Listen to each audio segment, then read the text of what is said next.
नमः।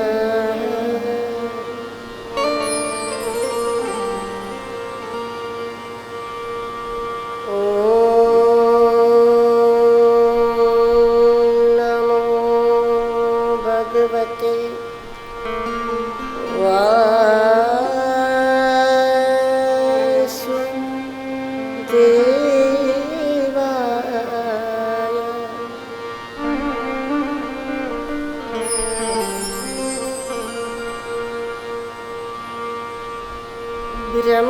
ब्रह्मानन्दं परमसुखदं केवलं ज्ञानमूर्तिं द्वन्द्वातीतं गगनसदृशं तत्त्वमस्यादिलक्ष्यम्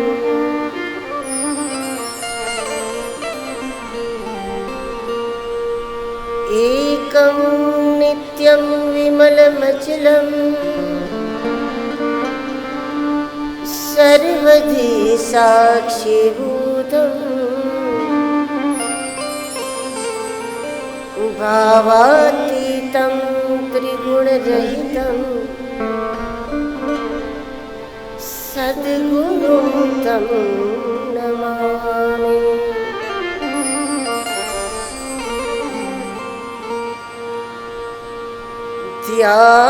ध्यानमूलं गुरुमूर्ति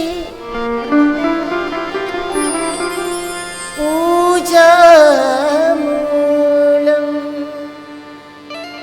गुरोः पदं मन्त्रमूलं गुरोर्वाक्यम्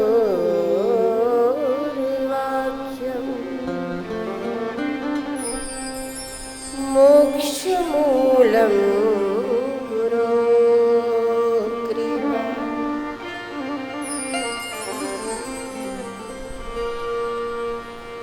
अतुलितबलधामं हेमशैलामदेहं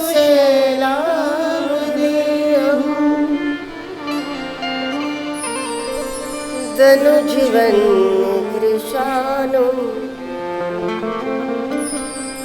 ज्ञानिनाम् अग्रगण्यम्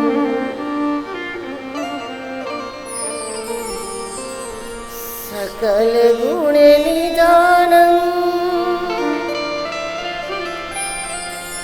वानराणामधीशं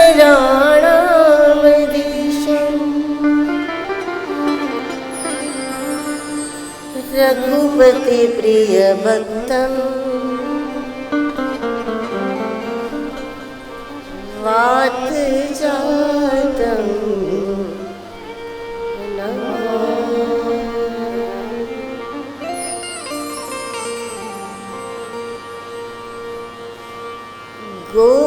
गोविंद गोविंद हरे मुरारे गोविंद गोविंद रथांगपाण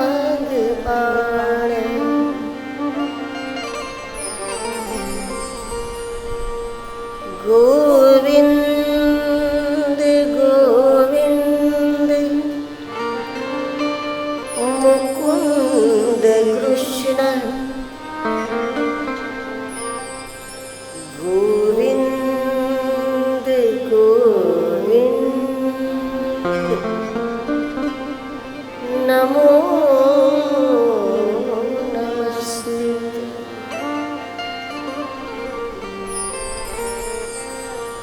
वसुदेवसुतं देवं कंसचाणूरमर्दनम् देवकी परमानन्दं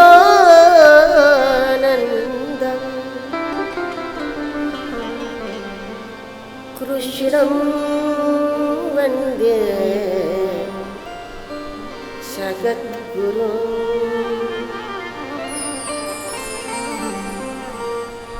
त्वमेव माता च पिता त्वमेव बन्धु च सखा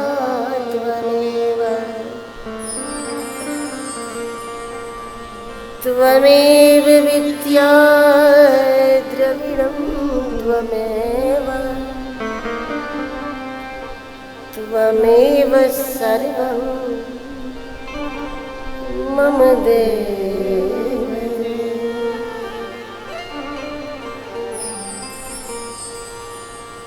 श्री सद्गुरुनाथ महाराज के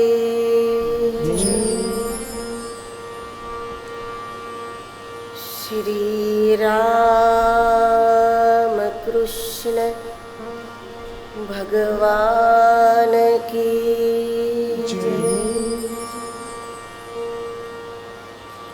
श्री हनुमान जी महाराज की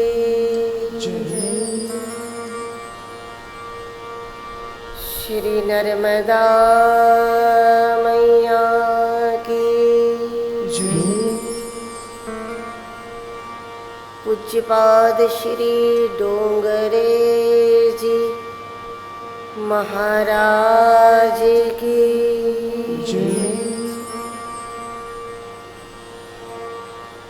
गौ माता की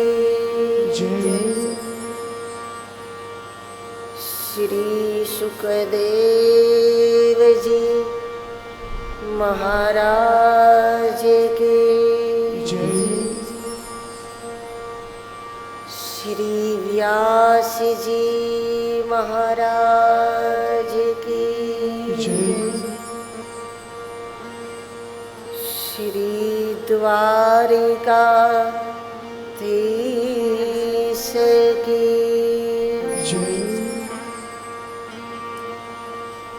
वैदिक सनातन धर्म की भारत माता की सब संतन की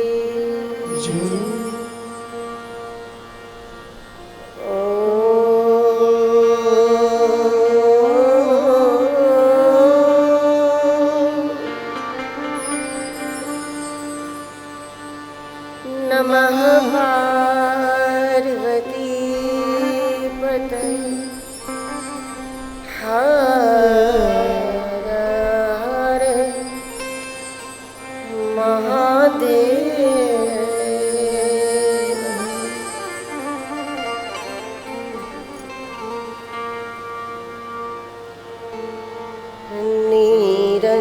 निरंजन रूपा जय गुरुदेवा निरंजन रूपा जय गुरुदेवा निराकार रूपा जय गुरुदेवा निराकार रूपा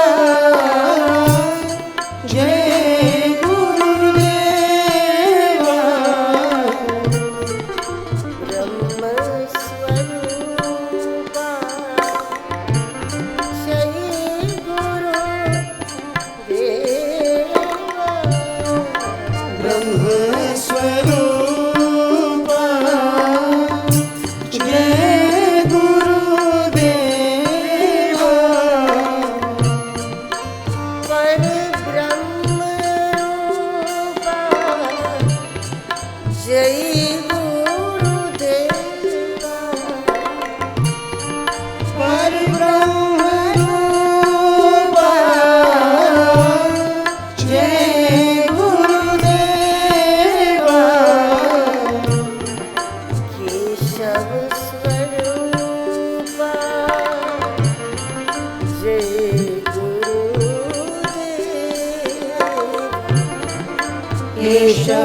स्वरूपा जय गुरुदेवा आनंद स्वरूपा जय गुरुदेवा आनंद स्वरूपा जय गुरुदेवा मस्त स्वरूपा जय गुरुदेवा मस्त स्वरूपा जय गुरुदेवा महादेव रूपा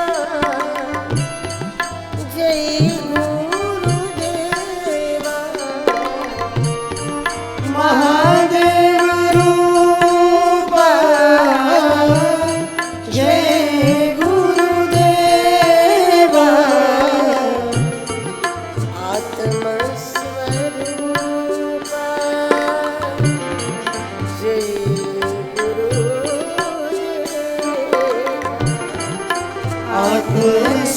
आत्मस्वरूपा जय गुरुदेवा ज्योति स्वरूपा जय गुरुदेवा ज्योति स्वरूपा जय गुरुदेवा बुद्धि स्वरूपा जय गुरुदेवा बुद्धि स्वरूपा जय गुरुदेवा शुद्धि स्वरूपा जय गुरुदेवा शुद्धि स्वरूपा जय गुरुदेवा शक्ति स्वरूपा जय गुरुदेवा शुद्धि स्वरूपा जय गुरुदेवा भक्ति स्वरूपा जय गुरुदेवा भक्ति स्वरूपा जय गुरुदेवा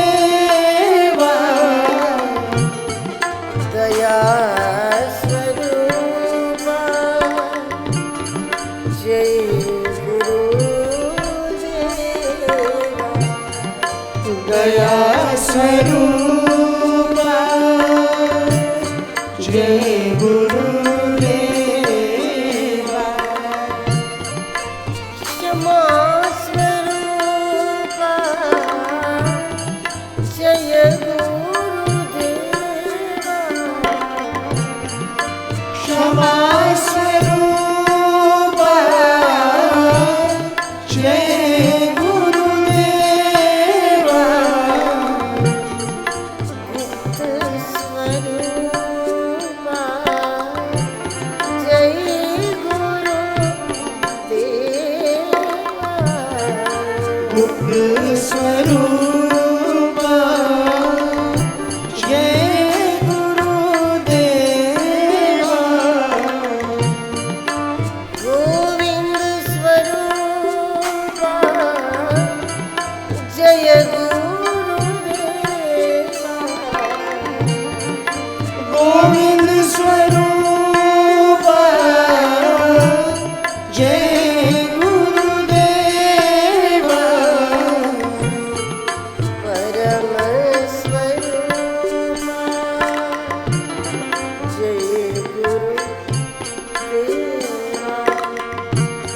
परम स्वरूपा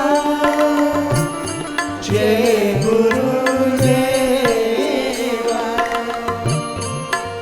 पूर्ण स्वरूपा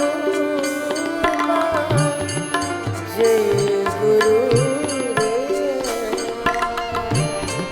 पूर्ण स्वरूपा जय गुरुदेवा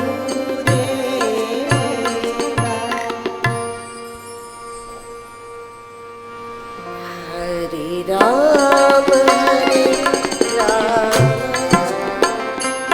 राम राम हरे हरे हरे राम राम राम हरे हरे हरे कृष्ण कृष्ण कृष्ण हरे हरे हरे कृष्ण कृष्ण कृष्ण हरे हरे हरे राम राम राम हरे हरे हरे राम राम राम हरे हरे हरे कृष्ण कृष्ण कृष्ण हरे हरे कृष्ण कृष्ण कृष्ण हरे हरे हरे राम राम राम हरे हरे राम राम राम हरे हरे हरे कृष्ण कृष्ण कृष्ण हरे हरे कृष्ण कृष्ण कृष्ण हरे हरे हरे राम राम राम हरे हरे राम राम राम हरे हरे हरे कृष्ण कृष्ण कृष्ण हरे हरे कृष्ण कृष्ण कृष्ण हरे हरे राम राम हरे राम हरे हरे कृष्ण हरे कृष्ण हरे हरे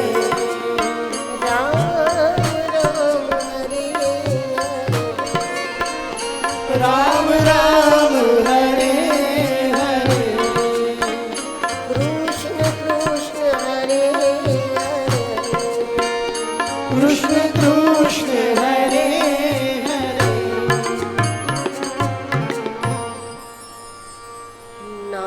नारायणं नमस्कृत्य नरं चैव नरोत्तमं देवीं सरस्वतीं व्यासं ततो जयमुदीरये।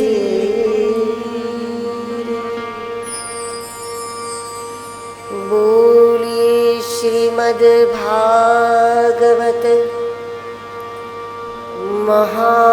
महापुराण की जय।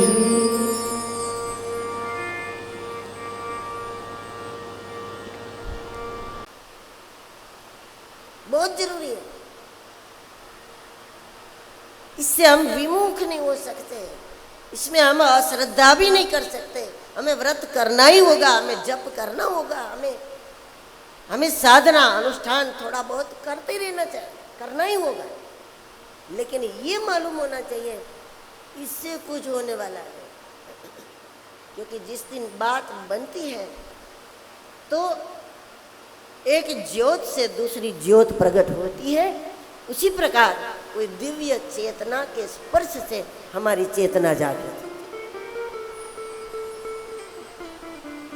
एक दिया जलाने के लिए भी आपके पास पहले ऑलरेडी एक अग्नि की जरूरत होगी, उसी से उसको जला पाओ। हाथ जोड़ के प्रार्थना करने से नहीं जल जाएगा,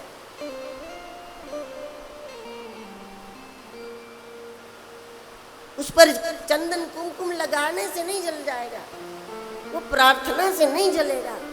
एक ज्योत भी आपको जलानी है तो इसके पहले आपके पास एक अग्नि का होना जरूरी, उसी के स्पर्श से वो जल रहा है।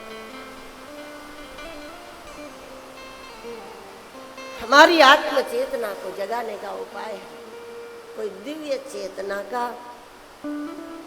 हमारे अंतःकरण को स्पर्श, तो इसकी पूरी पूरी संभावना है। ऐसी भूमियों में, ऐसे तीर्थों में, ऐसे किनारे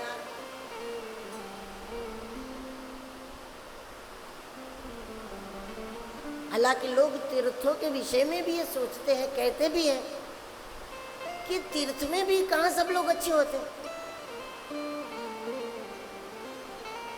तीर्थ में भी गलत काम करने वाले लोग होते हैं, तीर्थ में भी दुष्ट बुद्धि के लोग होते हैं, दुष्ट वृत्ति के लोग होते हैं। तीर्थ उसको तो नहीं सुधारता।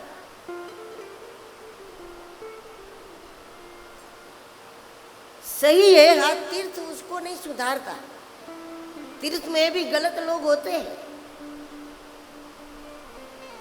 लेकिन तीर्थ उसी को सिद्धि प्रदान जरूर करता है, जो साधक है उसको तीर्थ जरूर सिद्धि प्रदान करता है।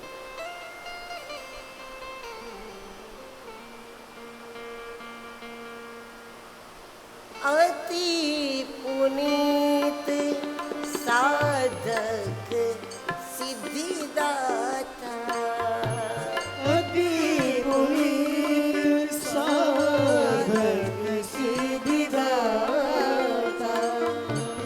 अति पुनीत साधक सिद्धिदाता, अति पुनीत साधक सिद्धिदाता।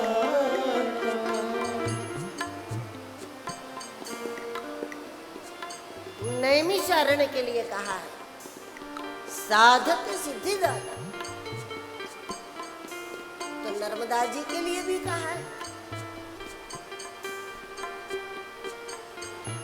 शिव प्रिय में कल सल सुतासी, शिव प्रिय में कल शैल सुतासी, सकल सिद्धि सुख संपत्ति राशि, सकल सिद्धि सुख संपत्ति राशि।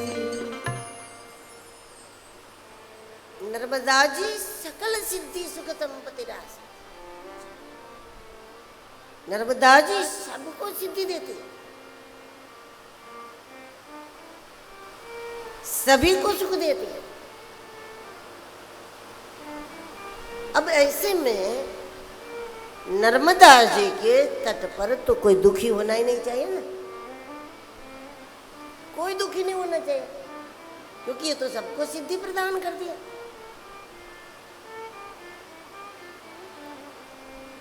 लेकिन नर्मदा जी के तट पर भी ना तो सब सुखी हो जाते, ना तो सब सिद्ध हो जाते, ना सभी को सिद्धि प्राप्त हो जाती है। इसलिए हमें यह बात याद रखनी चाहिए, माँ नर्मदा जी का किनारा हो या कोई भी तीर्थ हो, वो साधक को सिद्धि देता है, बाधक को नहीं। जो व्यक्ति स्वयं बाधक है तो बाधकों को नर्मदा जी क्या देंगे भाई? बाधकों को तीर्थ भी क्या देगा? बाधकों के तीर्थ भी क्या मदद करेगा? साधक को सिद्धि प्राप्त होती है, लेकिन जो साधक नहीं बाधक होगा वो तो जीवन पर्यंत अगर मां नर्मदा के तट पर रहे, उसको केवल रोना ही रोना हाथ लगेगा, उसको दुख ही दुख हाथ लगेगा। उसकी न तो दुख जाएगा, उसकी न दरिद्रता मिटेगी, उसकी ना कोई पीड़ा समाप्त होगी, क्योंकि वो बाधक है। साधक होना जरूरी है, व्यक्ति का साधक होना जरूरी है। नर्मदा जी तब आपको सुख देगी, तब शांति देगी, तब आनंद देगी, तब परमानंद देगी।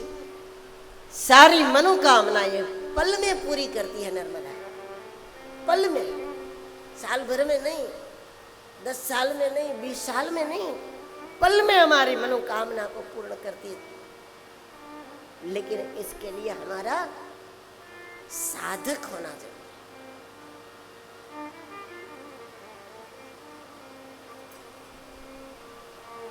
और जब बहुत दूर दूर से आप सब यहाँ पर पहुंचे हैं, समय निकाल कर निकले हैं,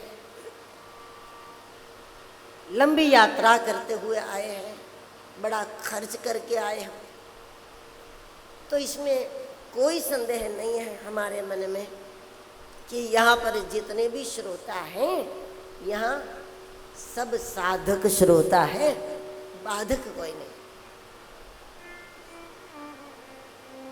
और इसलिए श्रीमद् भागवतम शास्त्रम, हमें कथा तीर्थ में भागवत शास्त्र का वैचारिक दर्शन करना है।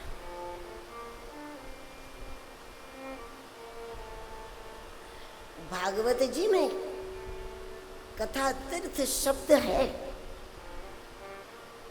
कथा तीर्थे स्थिते चित्ते,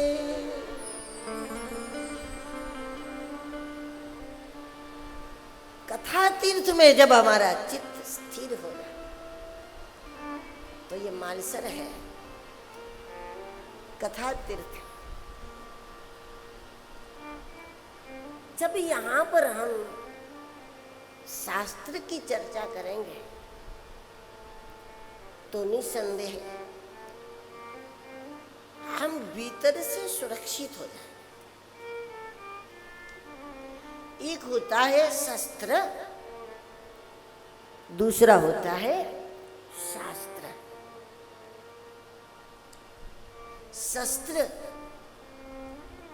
जिसका दूसरों पर प्रयोग किया जाता है, और शास्त्र जिसका स्वयं पर प्रयोग किया जाता है। एक होता है शस्त्र जो दूसरे को सुधारने के लिए प्रयोग किया जाता है, और ये है शास्त्र जो स्वयं को सुधारने के लिए प्रयोग किया जाता है।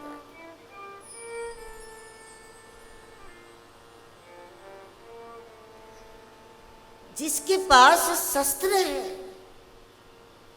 वो बाहर से सुरक्षित है,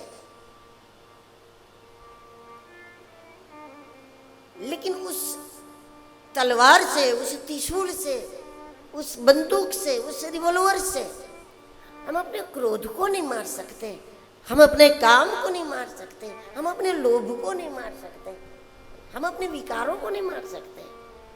शस्त्र है हाथ में, सुरक्षित तो है, लेकिन हम बाहर से सुरक्षित।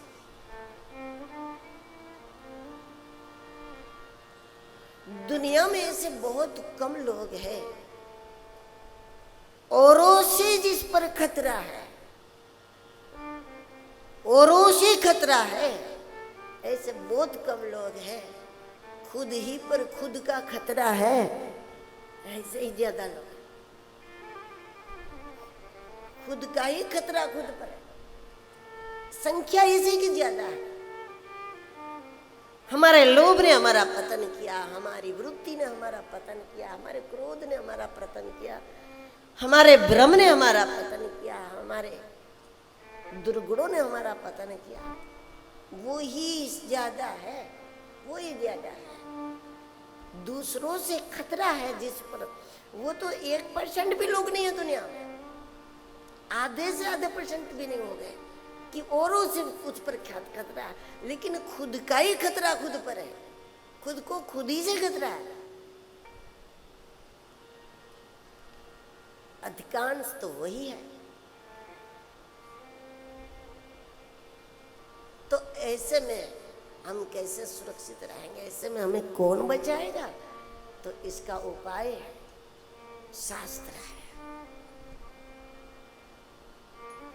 शस्त्र बाहर से सुरक्षित करेगा, शास्त्र भीतर से सुरक्षित करेगा। लेकिन जिसके पास शास्त्र है, जिसको शास्त्रों का ज्ञान है, जो शास्त्रधारी है, ऐसे लोग जब शस्त्र धारण करते हैं तो उसके साथ शस्त्र भी पूजनीय हो जाते हैं। सशस्त्र सायुध, देवताओं की जब पूजा होती है ना, तब सायुध पूजा करते हैं। आयुध सहित वरुण देव का आवाहन, वरुण देव का पूजन, आयुध सहित सारे देवताओं का पूजन अर्चन जब हम करते हैं, हम सायुध अर्चन करते हैं। लेकिन आयुध अलग है तो नहीं, उसी आयुध को अगर किसी देवता ने धारण कर लिया, कोई देवी ने धारण कर लिया, तो हम संपूर्ण स्वरूप की पूजा करते हैं। उसमें तलवार भी आ गई, उसमें धनुष भी आ गया, उसमें बाण भी आ गया, उसमें सारे खतरनाक हथियार भी, सब कुछ आ गया इसमें। क्योंकि शास्त्रधारी जब शस्त्रधारी हो जाए तो ऐसे में लोक मंगल हो जाता है, तभी तो धर्म की रक्षा होती है। केवल शस्त्रधारी धर्म की रक्षा नहीं कर सकता, केवल शास्त्रों को जानने मानने वाला धर्म की रक्षा नहीं कर लेता। लेकिन जब शास्त्र को जानने मानने वाला जब शस्त्र उठाता है, तब धर्म की रक्षा होती है। लूट सके तो अंतकाल पछताएगा, प्राण जाए क्यों, राम नाम लूट सके तो राम नाम की लूट है, लूट सके तो अंतकाल पछताएगा, प्राण जाएंगे अंतकाल पछताएगा, प्राण जाएंगे छू। सारे दोष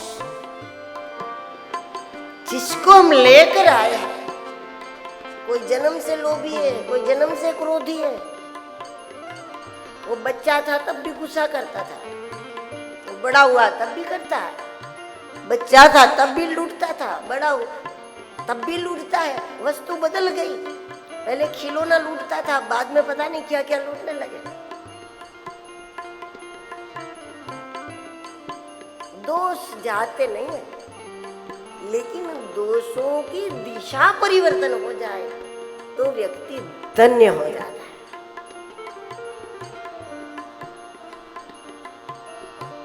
क्रोध तो करेगा, लेकिन खुद पे करेगा, खुद से ही कहेगा कब सुधरोगे, कब सुधरोगे, कब सुधरोगे। खुद ही को डांट लगाना लगे।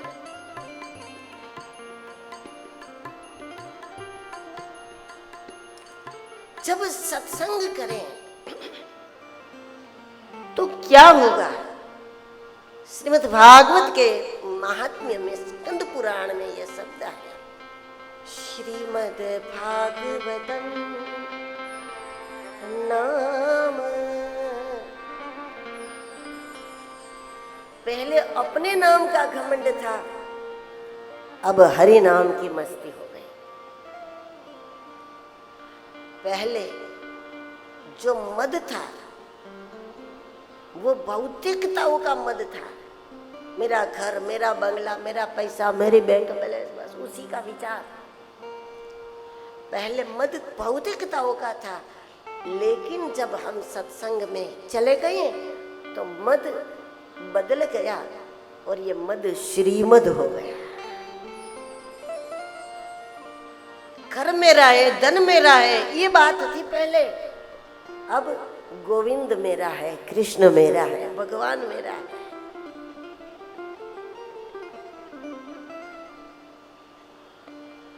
वस्तु बदल गई, तत्व बदल गया। तो अपने नाम का घमंड छूट जाता, लेकिन स्वयं श्री हरि श्रीमद् भागवत का महात्म्य ब्रह्मा जी को सुनाते हुए कहते हैं, ये बहुत महत्वपूर्ण शब्द हमारे लिए है। श्रुणु या श्रद्धया युक्तो मम संतोष कारणम। भगवान कहते हैं कि जो श्रद्धा पूर्वक सुने, 3 घंटे सुने, 4 घंटे, ये बात नहीं है। जहां तक आपकी एकाग्रता बन पाए, बनाने का प्रामाणिक प्रयास करो। हालांकि इसकी दोनों की जिम्मेदारी है। श्रोताओं को प्रयास करना चाहिए कि एकाग्रता से समझने की कोशिश हो, और वक्ता की भी जिम्मेदारी है कि वो उस तरीके से अपनी बात को रखे कि श्रोता इसको समझ सके, वो सुस्ती महसूस न करे, उसको बात कठिन न लगे। सुनना समझना श्रोताओं के लिए अगर कठिन हो जाए, अटपटा हो जाए, तो फिर इससे तो यही अच्छा लगेगा कि थोड़ा लटार लगा ले, थोड़ा बाहर घूम ले। क्योंकि जितना भी श्रवण करे उसको सूत्रात्मक रूप से समझने का प्रयास, उसमें से मेरे लिए क्या सूत्र है उसको देखने का प्रयास करें। वक्ता अपनी ओर से प्रयास करे कि उसके श्रोता कथा को समझ पाए। श्रद्धा पूर्वक जब श्रवण होगा तो भगवान ने बहुत बड़ी बात यहाँ कह दी। भगवान कहते हैं मम संतोष कारणम, इससे मैं संतुष्ट हो जाता। कहीं भी आपको ऐसी बात नहीं मिलेगी कि भगवान कभी कहते हो कि कोई इतना उपवास कर ले तो मैं संतुष्ट हो जाता। करना जरूर चाहिए, लेकिन भगवान की संतुष्टि का वो उपाय नहीं। भगवान ने खुद कहीं भी ऐसी घोषणा नहीं की कि कोई इतना तप कर ले तो मैं संतुष्ट हो जाऊं। कोई एक पैर से खड़े हो जाए और एक पैर से तप करे तो मैं संतुष्ट हो जाऊं।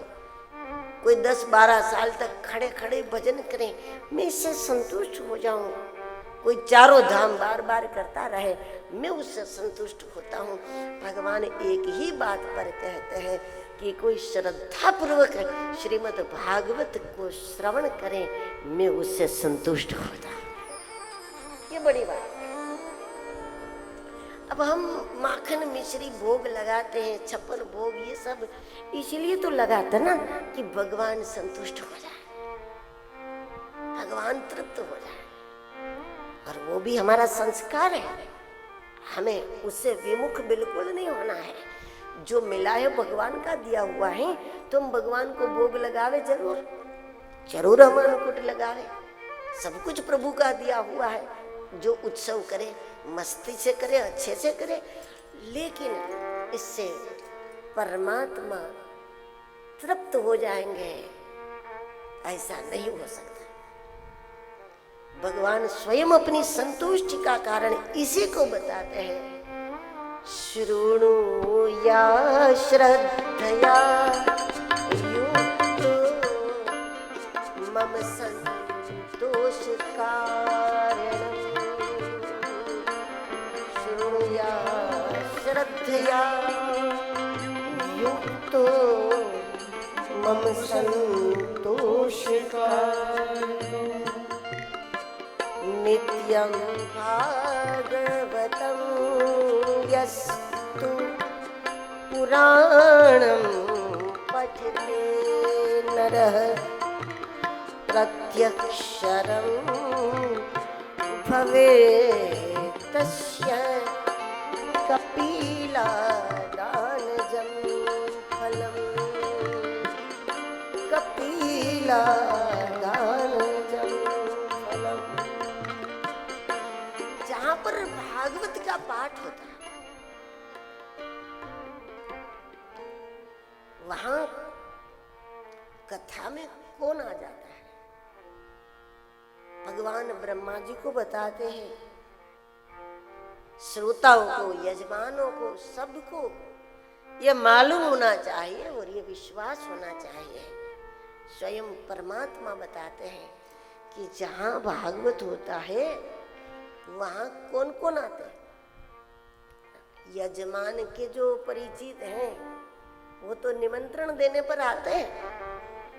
अब निमंत्रण देने में गलती हो गई तो नाराज होकर बैठ जाएंगे, अपने घर में नहीं पहुंचेंगे। वो कहेंगे हम चैनल में सुन लेंगे, लेकिन मानसल तो बिल्कुल नहीं आएंगे, क्योंकि हमारा नाम नहीं है, हमको कार्ड नहीं है। लेकिन बिना निमंत्रण यहाँ पर कोई आ जाता है, वो कौन है? यत्र यत्र भवेत् पुण्यं शास्त्रं भागवतं कलौ तत्र तत्र सदैवाहं भवामि त्रिदृशेः सह। परमात्मा ने कहा कि जहां पर भागवत की कथा होती है वहां पर मैं स्वयं पहुंच जाता हूं, और अकेला नहीं, मैं समस्त देवताओं के साथ वहां पर हाजिरी लगाता हूं। स्कंद पुराण कहता है, हमें संदेह करने का कोई कारण ही नहीं, क्योंकि हमारे किसी के जेब की बात नहीं है। पुराण बताता है समस्त देवताओं की उपस्थिति होती है। यही कारण है कि आरती होती है, पूजन होता है, मंत्रोच्चार होता है। हम सब लोग कुछ मर्यादाओं का पालन करते हैं, शिस्त का पालन करते हैं, मर्यादा पूर्वक आते जाते हैं। ये सारा कारण ये है कि दिखते हुए श्रोता कम है, न दिखते हुए श्रोता बहुत है। समस्त देवताओं के साथ भगवान ने कहा कि मैं स्वयं आता हूं। अच्छा, और कौन कौन आता है? तत्र सर्वाणि तीर्थानि नदी नद सदांसि च यज्ञ सप्तपुरी नित्यं पुण्यः सर्वे। सारी नदियां मौजूद होती हैं। आज जब यहाँ श्रीमद् भागवत हो रहा है तो माँ नर्मदा जी के तट पर दुनिया की सारी नदियों का वास है। सारी नदी पवित्र नदियों का आगमन हो जाता है। जिन नदियों का स्मरण किया जाता है, कीर्तन आदि किया जाता है, मंत्रों में जिन नदियों का नाम लिया जाता है, गंगे च यमुने चैव गोदावरी सरस्वती नर्मदे सिंधु कावेरी, ये सारी नदियां जहाँ पर श्रीमद् भागवत होता है, किसी न किसी रूप में वो विराजमान होते हैं। इसीलिए श्रोता कितने हैं वो नहीं देखा जाता भागवत में, लेकिन यहाँ ऐसे ऐसे तीर्थ आते हैं। सारी नदियां, तत्र सर्वाणि तीर्थानि, सारे तीर्थ पदार्थ हैं। सप्तपुरियों का आगमन हो जाता है। अयोध्या, मथुरा, माया, काशी, कांची, अवंतिका, ये सातों पुरिया। यहाँ उज्जैन भी है, यहाँ हरिद्वार है, यहाँ अयोध्या है, मथुरा है, काशी है, कांची है, अवंतिका यानी उज्जैन है, पुरी द्वारावती जैव। यहाँ द्वारिका है तो द्वारिका नाथ है, द्वारिकाधीश है। इस भाव से श्रवण किया जाए कि हम अकेले नहीं हैं, यहाँ सारे तीर्थ विराज है, यहाँ सारी नदियां हैं, सारे तीर्थ।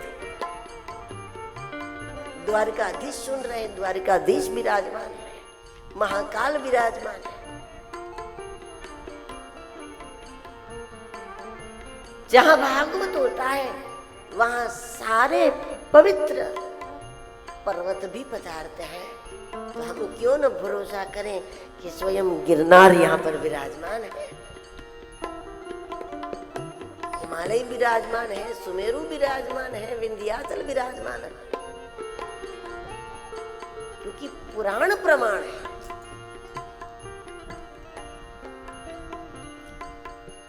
तत्र सर्वाणि तीर्थानि नदी नदसरांस, सारे पवित्र सरोवर है। नारायण सरोवर, पंपा सरोवर, बिंदु सरोवर, मान सरोवर, सारे सरोवर, सारे पवित्र सरोवर विद्यमान, सारे यज्ञ विराजमान होते हैं। यज्ञ सप्तपुरी नित्यम पुण्यः सर्वे शिलोत्।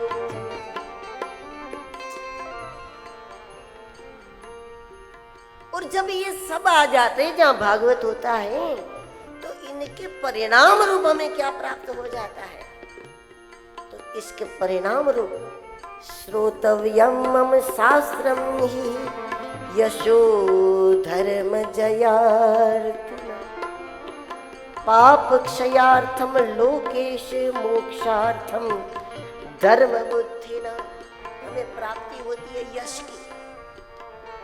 श्रीमद् भागवत से ये सारे तीर्थ आदि पधार कर हमको आशीर्वाद देते हैं, तो श्रोताओं को, यजमान को यश की प्राप्ति होती है, धर्म की प्राप्ति होती है, सारे कार्य में उसको विजयी प्राप्त होती है। हम सभी के पापों का क्षय होता है। और बहुत बड़ा लाभ यह है भागवत से कि हमारी बुद्धि में धर्म आए, हमारी बुद्धि धर्म बुद्धि हो जाए। कितनी बड़ी बात है, कितना बड़ा लाभ है। क्योंकि बुद्धि तो पाप कराती है ना, गरीबी पाप नहीं कराती। गरीबी में भी जिसकी बुद्धि धर्म बुद्धि है वो पाप नहीं करेगा। वो कहेगा कि हम थोड़े में से थोड़ा खा लेंगे, कोई बात नहीं। 12 वर्ष वन भटकते रहे थे पांडव, लेकिन पाप नहीं किया। ऐसा नहीं था कि वो गलत खेल खेलना शकुनी कोई आता था, ऐसा नहीं था, सबको आता था। अर्जुन कोई कम चतुर नहीं था, भीमसेन कोई कम चतुर नहीं थे। गलत खेल खेलना उनको भी आता, शकुनी से भी कहीं गुना चाहता हो। लेकिन धर्म बुद्धि व्यक्ति को धर्म की मर्यादा में कर देता है। कोई कुछ भी करे, हम नहीं करेंगे। हम भटक सकते हैं लेकिन हम पाप नहीं कर सकते। हम टुकड़े से भी टुकड़ा खा करके पेट भर लेंगे, मर नहीं जाएंगे, लेकिन हम ये नहीं कर सकते। गरीबी पाप नहीं कराती, पाप बुद्धि पाप कराते। खानदान व्यक्ति खानदान ही रहता है हमेशा, कष्ट में भी वो अपनी खानदानी नहीं छोड़ेगा। बुद्धि में धर्म आ जाए, व्यक्तिगत जीवन में यह है धर्म की स्थापना। संसार में धर्म को स्थापित करने के लिए भगवान ने कहा, वचन दिया भगवत गीता में, संभवामि युगे युगे, मैं हर युग में अवतार धारण करूंगा और धर्म को स्थापित करूंगा। लेकिन हम सभी की बुद्धि में धर्म को स्थापित करने के लिए भगवान भागवत रूप में करोड़ों बार आते हैं।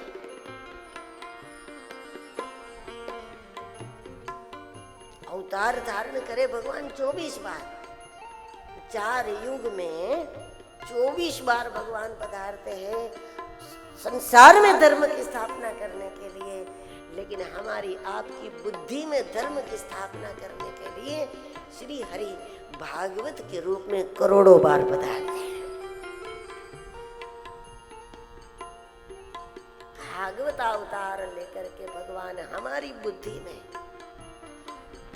धर्म को स्थापित कर रहे। भागवत का ये बड़ा लाभ बताया।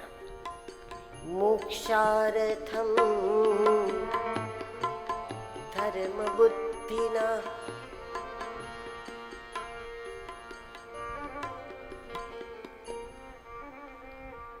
भागवत से आयु प्राप्त होती है, आरोग्य प्राप्त होता है। ये सब पढ़कर आश्चर्य होता है, ये दवाई थोड़ी है। भागवत में भी बीमार पड़ गए हैं तो जाना पड़ेगा, सीनोर डबोई बड़ौदा भागना पड़ेगा। ये कहाँ आरोग्य देता है भाई, ये कैसे आयु देता है। लेकिन जो हमने आरंभ में ही आज देखा, श्रीमद् भागवत का संकल्प भी आयुष का वर्धन कर सकता है। भागवत का संकल्प आपको स्वस्थ रख सकता है। कोरोना जैसी महामारी आ जाए या कितनी भी बड़ी महामारी आ जाए, लेकिन हमारा संकल्प है कि हमें जीवन में भागवत का आयोजन करना है, तो वो सारी बीमारी भी ऊपर से निकल जाएगी। उसको भी पता है कि इसको भागवत कराना है, ऊपर से निकल जाएगा। क्योंकि भागवत का संकल्प हमको आयु देता है। अच्छे कार्य का संकल्प सदैव मन के अंदर धारण करो, जब भी होना हो जाए। इसकी कोई हमें आग्रह तो है नहीं कि 2 महीने में होना चाहिए, 6 महीने में होना चाहिए, 2 साल में होना चाहिए, 5 साल में नहीं, ऐसा कुछ भी नहीं। लेकिन निस्वार्थ भगवत कार्य का मन में संकल्प रखना चाहिए। कोई भी निस्वार्थ भगवत कार्य का संकल्प करो। ये ना सोचो कि मेरे से कैसे होगा, मैं तो इतना बड़ा हूं नहीं, मेरे पास इतनी व्यवस्था नहीं है, मेरे पास इतना धन आदि कहाँ है। ये ना सोचो। ईश्वर जिस आपसे कराना चाहेंगे तो वो आपको उसके योग्य बना के रख देंगे।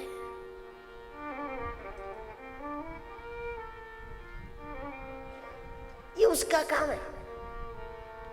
संकल्प की सिद्धि के लिए आपको जो कुछ चाहिए वो सब प्रबंध परमात्मा करा देते हैं। अगर वो आपसे वो काम कराना चाहेंगे तो करा देंगे, उसके योग्य आपको कर देंगे।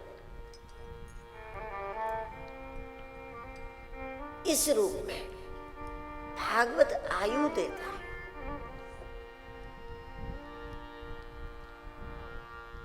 सुखदेव जी के पास कथा सुनते सुनते सुनते सुनते जब तक परीक्षित ब्रह्माकार नहीं हो गया, तब तक दिन 7वां ही नहीं हुआ। पता नहीं वो कथा महीना भर चली, 6 महीने चली, साल भर चली, कितनी चली हो गई, लेकिन 7 ही माना गया। कथा कब कितने दिन हुई? बोले 7 दिन हो, इसलिए 7 दिन माना गया कि दिन तभी 7वां जब परीक्षित तृप्त हो जाए। इस अर्थ में भागवत आयु देता है। श्रीमद् भागवतम पुण्यम आयु आरोग्य पुष्टिदम। भागवत आयु देता है, भागवत आरोग्य देता है, भागवत वक्ता और श्रोता को पुष्टि देता है। साल भर, साल 2 साल, जब तक आप इसके योग्य नहीं हो जाते, आपको कई बार इसकी अनुभूति होगी। देखो भगवान ने और आगे बढ़ाया, और आगे बढ़ाया, और आगे बढ़ाया, निश्चित ये करवा देगा हमसे। हमारे संकल्प की, और संकल्प में तो कुछ नहीं लगता ना। संकल्प में तो आप ये बहाना नहीं बता सकते मैं तो गरीब हूँ, मैं तो उतना बड़ा नहीं हूँ, मेरे से नहीं होगा। संकल्प में तो क्या चाहिए? 1 चम्मच जल चाहिए ना संकल्प में। वो भी यहाँ तो नर्मदा जी बहती है, वहीं जाकर के हाथ में जल ले लो और संकल्प ले लो। संकल्प में तो कुछ भी नहीं लगता, लेकिन संकल्प सिद्धि के लिए स्वयं परमात्मा व्यक्ति को संकल्प के योग्य बना देते हैं। समय आते आते बाद में हमें नहीं बदल जाना चाहिए कि भाई हमने जो संकल्प, याद होना चाहिए कि संकल्प जब से किया है तब से ये परिणाम आ रहा है, तब से हम बढ़ रहे हैं, तब से हमारी उन्नति हो रही है।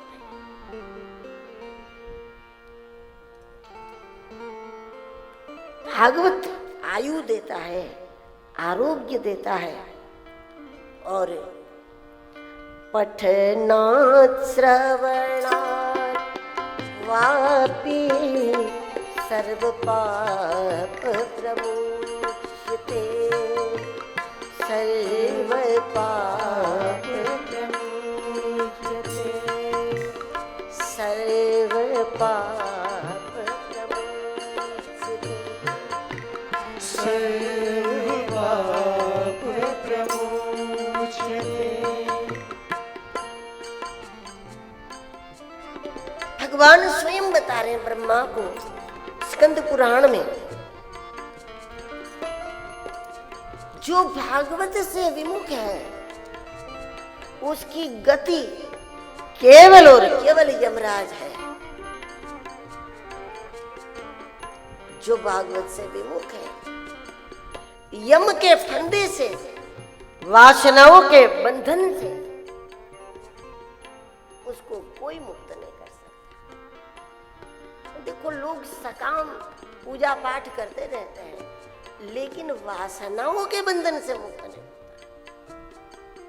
वासना पूर्ति के लिए मंदिरों में भी जाएंगे, लेकिन वासनाओं के बंधन से मुक्त तब तक नहीं हो सकता जब तक वो भागवत में आसन ग्रहण नहीं कर सकता।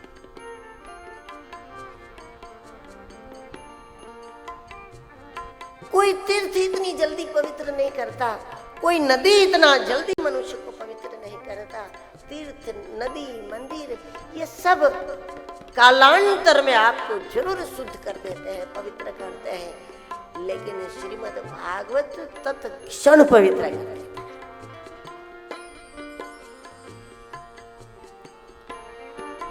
और इसीलिए यत्र यत्र चतुर्वक्त्र श्रीमद् भागवतं भवेत् गच्छामि तत्र तत्र हम पूर्वया सुवत्सला। कोई भागवत सुनाता है, कोई भागवत का आयोजन करता है, कोई भागवत का गान करता है, तो भगवान कहते हैं उनके पीछे पीछे पीछे किस तरह जाता हूँ। ब्रह्मा ने पूछा किस तरह? बोले बछड़े के पीछे जैसे गाय चली जाती है उस तरह में। गाय को कहीं ले जाना है तो बछड़ा उठाओ, बछड़ा को आगे आगे लेके जाओ, गाय पीछे पीछे बिना बुलाए चली आएगी। उस प्रकार अगर कोई भागवत का गान करता है तो भगवान कहते हैं कि मैं उनके पीछे पीछे गाय की तरह मैं गाय बन जाता हूँ, भागवत सुनाने वाला मेरे लिए मेरा बछड़ा बन जाता है, मैं गाय बन जाता और उनके पीछे पीछे चला जाता। अच्छा, बछड़े के पीछे पीछे पीछे गाय चली जाती है और गाय पहुंच भी गई तो वो तो बछड़े को दूध देती है। प्रभु आप क्या देते हैं? गाय पहुंच गई तो दूध देगी, आप क्या देंगे प्रभु? तो भगवान कहते हैं भक्ति च प्रदाम्यहम्, मैं उसको भक्ति रूपी दूध पिलाता हूं, मैं उसको भक्ति देता हूं वरदान में।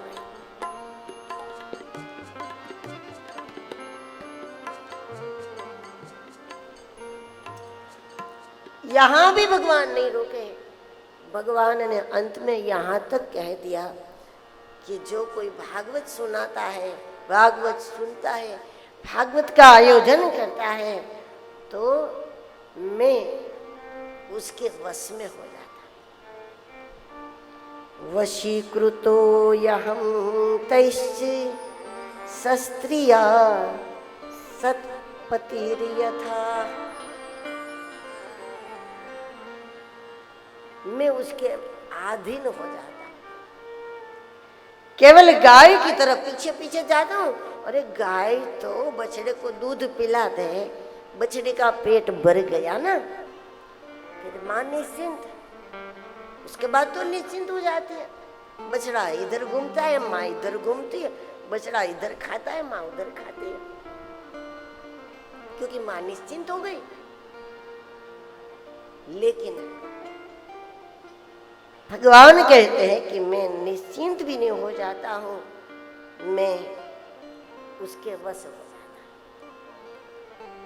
तो ये बड़ा सुंदर अध्याय है। पूरा एक अध्याय में स्वयं भगवान ने श्रीमद् भागवत की महिमा ब्रह्मा जी को सुनाई और पद्म पुराण के अंतर्गत जो कथा है, जो आपने बहुत बार सुनी है, सच्चिदानंद रूपाय विश्वोत्पत्त्यादि हेतवे तापत्रय विनाशाय श्री कृष्णाय वयम्। भगवान श्री कृष्ण को नमन किया है।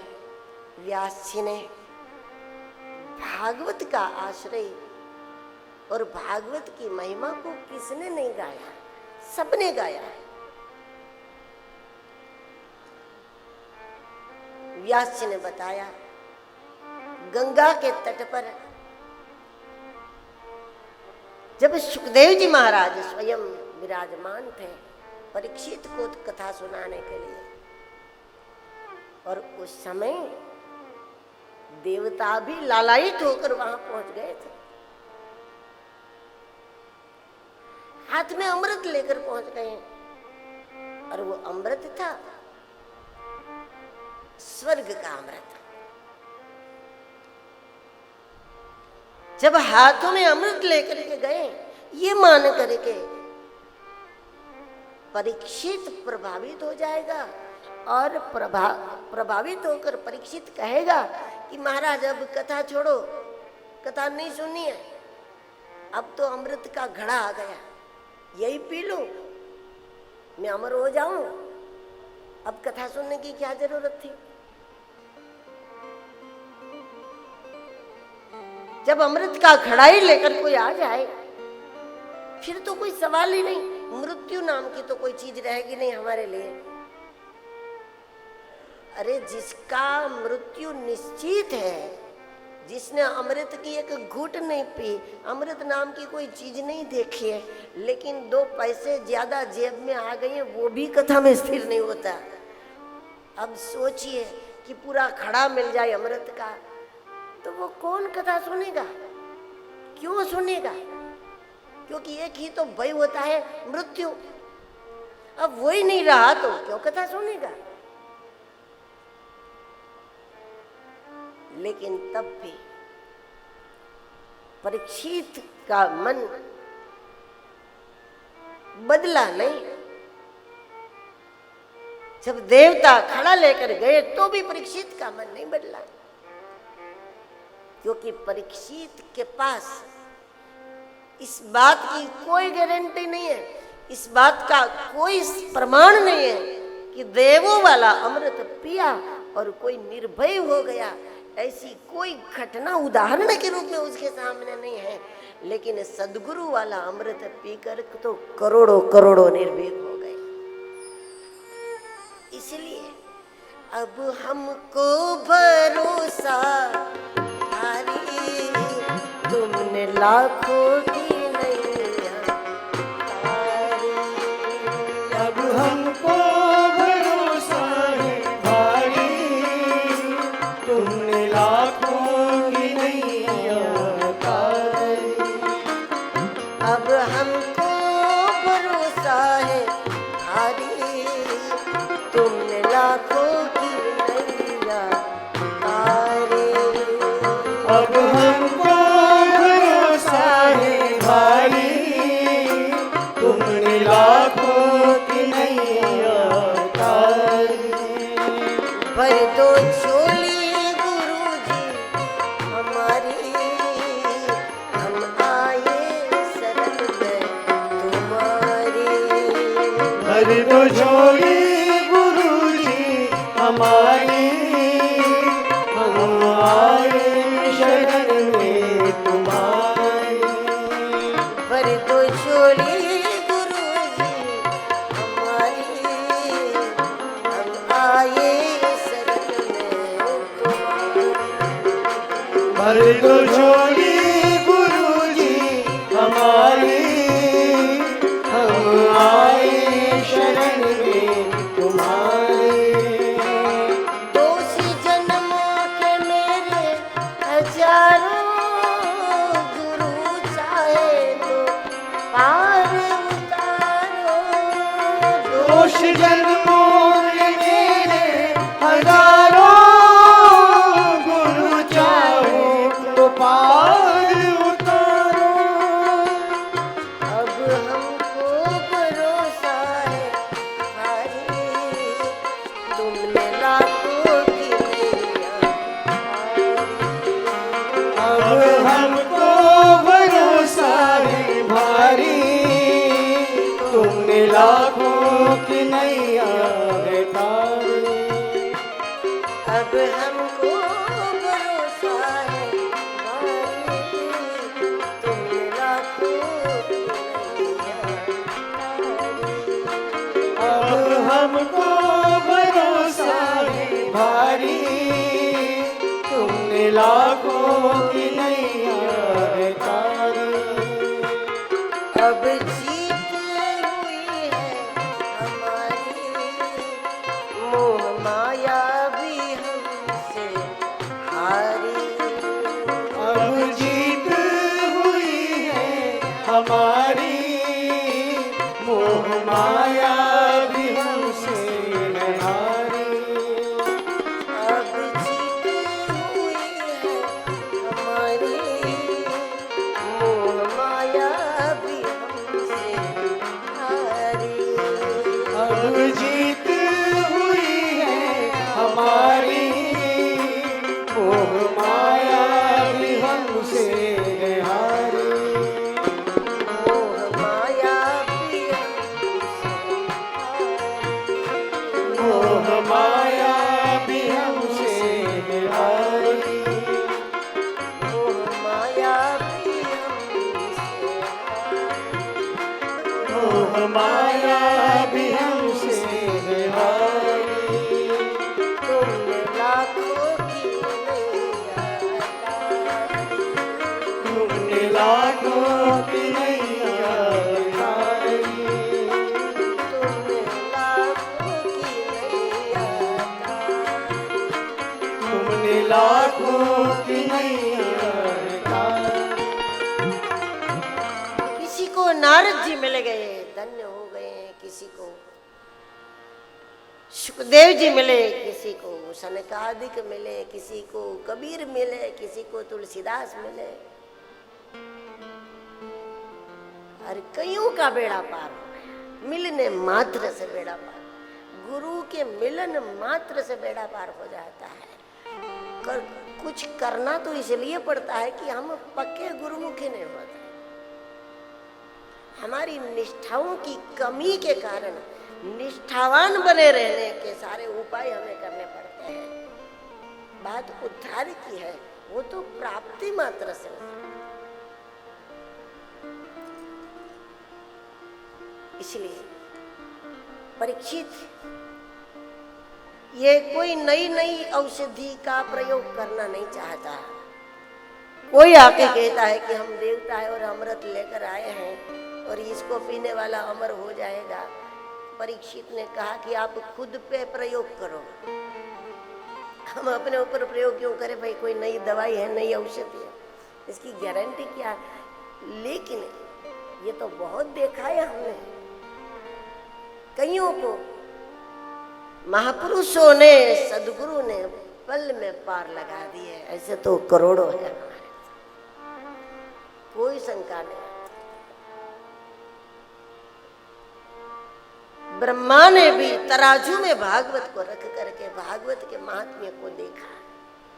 निरंतर लोक कल्याण के लिए विचरण करने वाले विचरणशील महापुरुष श्री नारद जी भी जब मौका मिल जाए तब प्रवृत्ति पथ के होते हुए भी जब मौका मिल जाए 7-8 दिन की निवृत्ति लेकर के कहीं भागवत श्रवण करने के लिए बैठ जाए।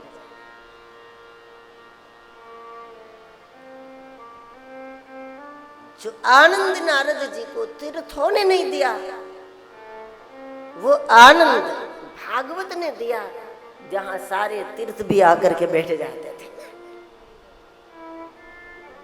अब जब वृंदावन जाएं तो द्वारिका का मजा नहीं ले सकते, द्वारिका जाए तो वृंदावन का नहीं लेते, हरिद्वार जाए तो काशी का मजा नहीं मिलता, काशी जाए तो हरिद्वार का नहीं मिलता, क्योंकि जहाँ जिस तीर्थ में जाकर बैठो वही तीर्थ आपके सामने। लेकिन जब कथा तीर्थ में बैठ जाओ तो दुनिया के समस्त तीर्थों का सानिध्य मिल जाए, समस्त तीर्थों का आशीर्वाद मिल जाए, समस्त तीर्थों की कृपा भी मिल जाए। ये अनुभव नारद जी ने भी किया और तब उन्होंने ज्ञान भक्ति वैराग को घर घर में जन जन में स्थापित किया। इतना ही नहीं, सबसे बड़ी बात भागवत के महात्म्य में यह है कि भागवत का महात्म्य भगवान बताते हैं, संत बताते हैं, ऋषि बताते हैं, ब्रह्मा बताते हैं, देव बताते हैं, महादेव बताते हैं, वो तो स्वाभाविक है।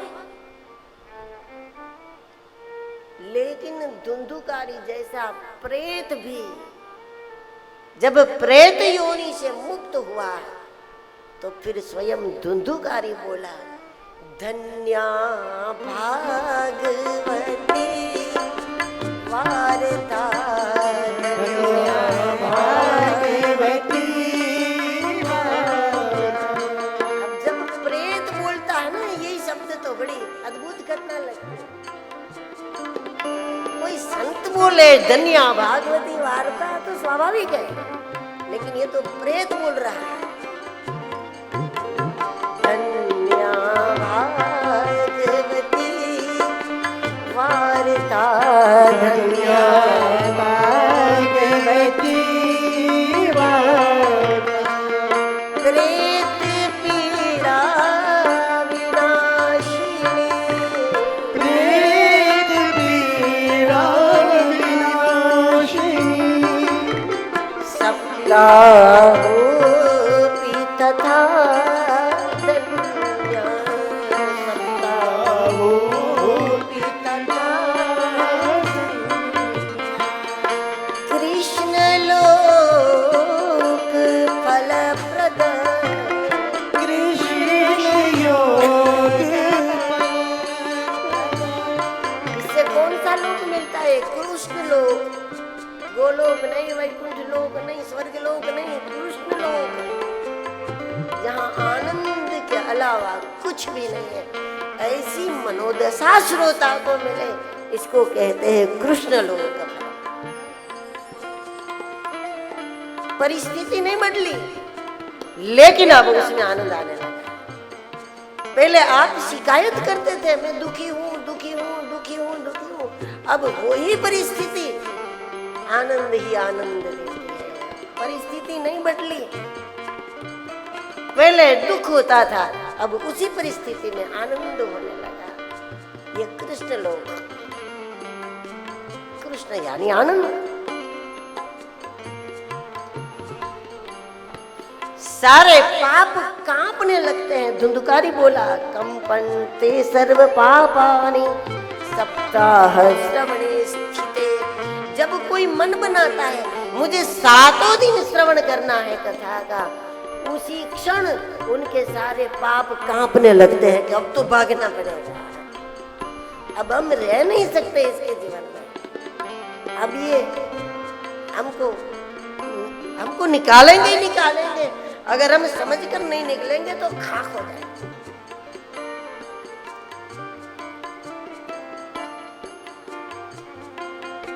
प्रेत योनि से मुक्त होकर के धुंधकारी बोला कि ये जड़ शरीर ये क्या है?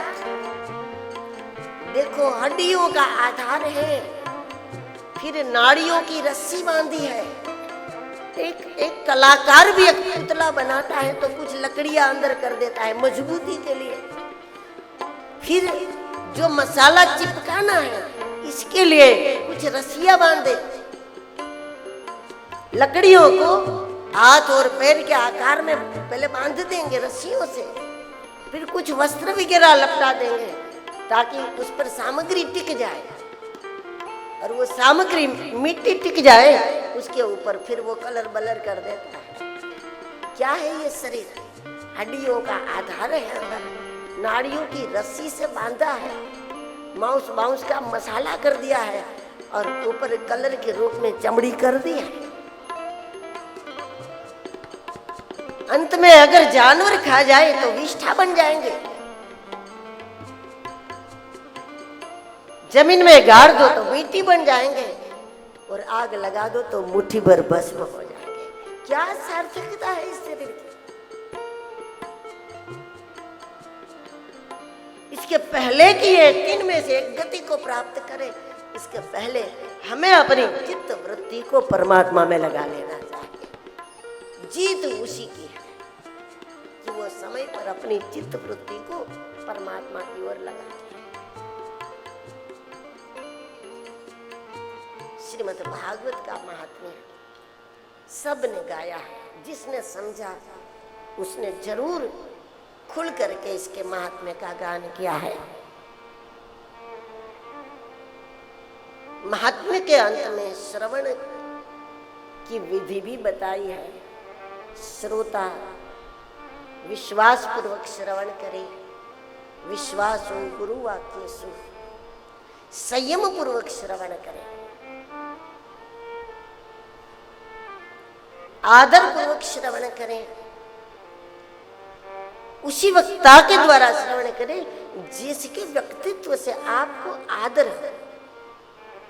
जब आदर ही न हो, सुनाने वाले के प्रति आदर नहीं होता तो व्यक्ति चैन से सुन नहीं सकता एकाग्रता से, तो फिर उसी को बुलाया जाए जिससे आपका आदर है, ताकि कम से कम हमारी स्थिरता बने।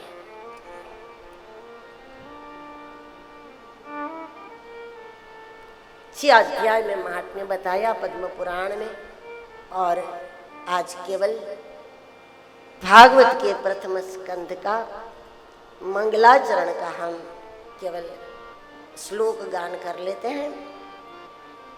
प्रथम स्कंध का शुभारंभ करें, इसके पहले 1 मिनट के लिए ओम नमो भगवते वासुदेवाय, ओम नमो भगवते वासुदेवाय, ओम नमो भगवते वासुदेवाय, ओम नमो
वासुदेवाय ओम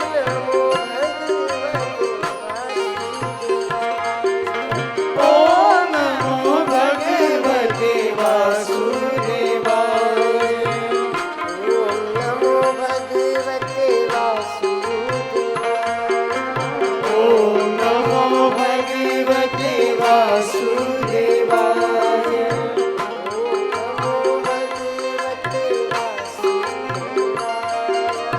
ओम नमो भगवते वासुदेवाय ओम नमो भगवते वासुदेवाय ओम नमो भगवते वासुदेवाय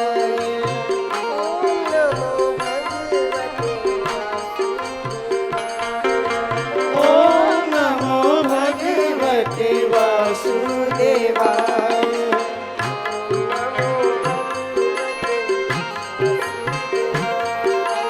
ओम नमो भगवते वासुदेवाय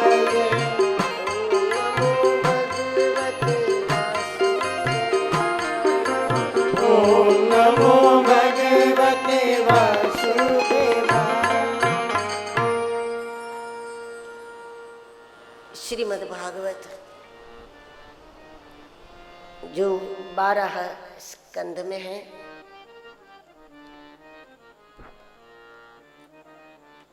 व्यासी महाराज प्रथम स्कंद का मंगलाचरण करते हैं। 3 श्लोकों में। वैसे तो एक एक श्लोक ऐसे ही हैं, अगर उसके रहस्यों में जाने का प्रयास किया जाए तो एक एक श्लोक में से संपूर्ण भागवत प्रकट हो सकता है। लेकिन सबकी रुचि अलग अलग होती है। जिसको जिस श्लोक से, जिस अध्याय से, कथा के जिस प्रसंग से अधिक अनुराग होता है, उसको उसी प्रसंग में संपूर्ण भागवत का दर्शन हो जाता है तो एक एक श्लोक में।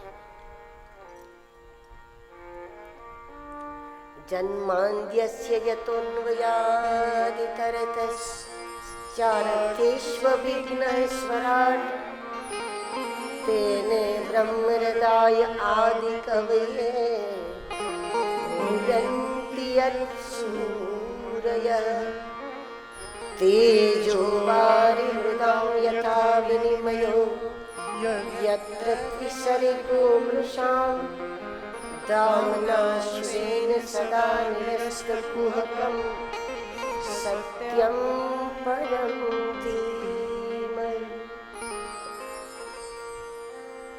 धर्मः प्रोजितकेत्रगोत्र परमो यत् शराणां सतां वेद्यं वास्तवमत्र वस्तु शिवदं तापत्रयो मूलमनम्।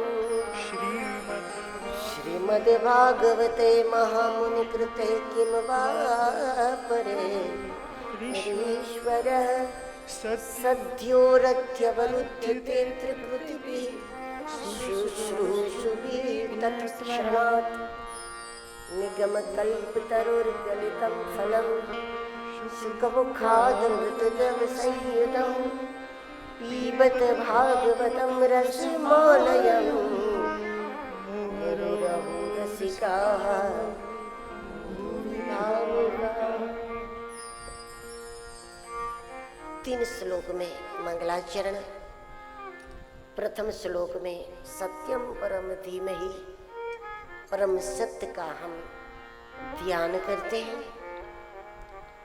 दूसरे श्लोक में श्रीमद् भागवत का हेतु और सामर्थ्य बताया। भागवत का हेतु बताया, मनुष्य अपने कल्याण के मार्ग पर अग्रसर हो जाए, वास्तविक लाभ को समझे, और वास्तविक लाभ का लोभ हो जाए तो कुछ गलत नहीं है। हम जिसको लाभ कहते हैं वो लाभ है नहीं, और जब उसी का लोभ होता है तो पतन होता है। लेकिन वास्तविक लाभ का लोभ हो जाए तो अच्छी बात है। और तीसरे श्लोक में श्रीमद् भागवत का महात्म्य बताया, महिमा बताई। सुख मुखाद मृत दर्भ संयुतम, श्रीमद् भागवत सुखदेव जी के श्रीमुख से निश्रुत है। वक्तव्य में वक्ता की भूमिका ही कारणभूत होती है। एक जैसी कथा जब वक्ता भूमिका संपन्न होता है तो श्रोताओं की भी भूमिका बन जाती है। कथा तो वही है, लेकिन अगर वक्ता के पास भूमिका नहीं होती है तो श्रोताओं की भूमिका तैयार नहीं होती। पूरी पूरी कथा श्रवण के बाद भी श्रोता के मन का भटकाव वैसा का वैसा रह जाता है, उसके मन का संशय वैसा का वैसा रह जाता है,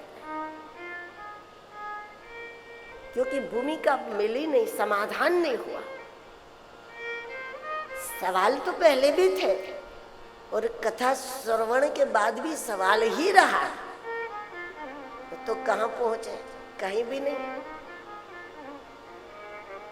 थोड़ा भी कोई पहुंचा हुआ हो तो हमको कम से कम सही मार्ग पर तो आगे बढ़ा देता है कि सही रास्ता है। भागवत से ये लाभ इसीलिए होता है कि सुखदेव जी महाराज का प्रसाद संसार को प्राप्त है। आज हम लोग जो बोलते हैं तो ये हमारा थोड़ी है, ये सुख मुखाद अमृत द्रव संयुतम, सुखदेव जी के श्री मुख से, और सुखदेव जी का हृदय द्रवित हुआ और उनके हृदय में संसार के जीवों प्रति जो दया उत्पन्न हुई वो दया भागवत बन करके बाहर आए। इसलिए ये जीव मात्र का कल्याण करती है। 3 श्लोक में मंगलाचरण किया और सूत जी के सामने नैमिषारण्य में शौनक आदि ऋषियों ने धर्म विषयक प्रश्न किया है कि धर्म क्या है। धर्म के बिना उद्धार नहीं है, धर्म के बिना व्यक्ति सुरक्षित नहीं है। सब जानते हैं, लेकिन धर्म का स्वरूप नहीं जानते कि धर्म क्या है। और इसके उत्तर में सूत जी महाराज ने जो कुछ बताया है हम उस पर चर्चा करेंगे कल ठीक 3:30 बजे। आप लोगों को यहीं से यहीं आना है, घर से तो आना है नहीं, मालसर से ही मालसर में आना है, और इसलिए समय पर पहुंचने का प्रयास करें। कोई बहाना नहीं है यहाँ आप लोगों के पास, समय पे नहीं पहुंचने का कोई बहाना नहीं है, क्योंकि न तो भोजन पकाना है, बस नहीं मिली, ट्रेन नहीं मिली, रसोई बनाने में लेट हो गए, घर की सफाई में कोई बहाना नहीं है, क्योंकि यहाँ एक ही काम है, आप सुनते रहो और हम सुनाते रहे, और कोई काम ही नहीं है। इसलिए इस समय का हमें पूरा फायदा उठाना है। ये हमारा अपना लाभ है, तो समय का विशेष ख्याल करें। कल ठीक 3:30 बजे गुरुदेव तुम्हारी गिरनारी तुम्हारी जय जय हो, गुरुदेव तुम्हारी जय जय हो, गिरनारी तुम्हारी जय जय हो। जय जय हो गिरनारी तुम्हारी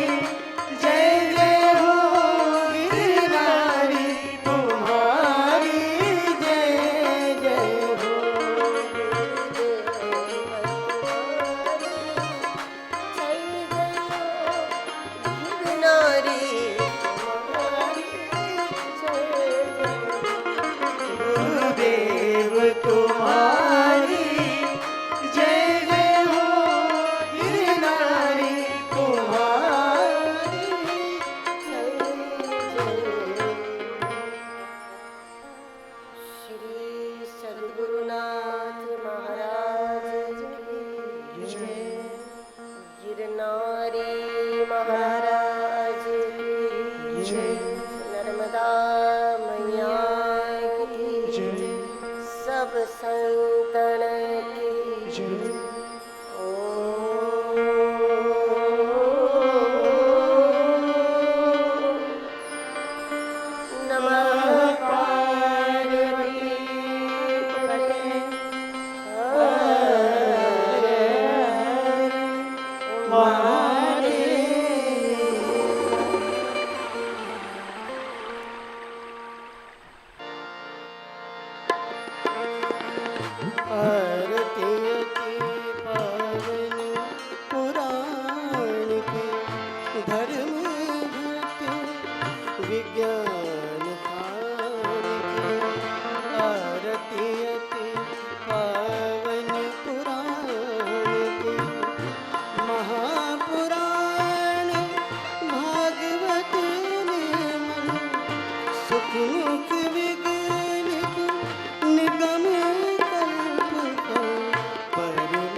जन्म मृत्यु में भव भय हरिणी, सेवत सतत सकल सुख पारिणी, सुऔषधि हरि चरित गान की, आरती अति पावन पुराण की, विषय विलास विमोह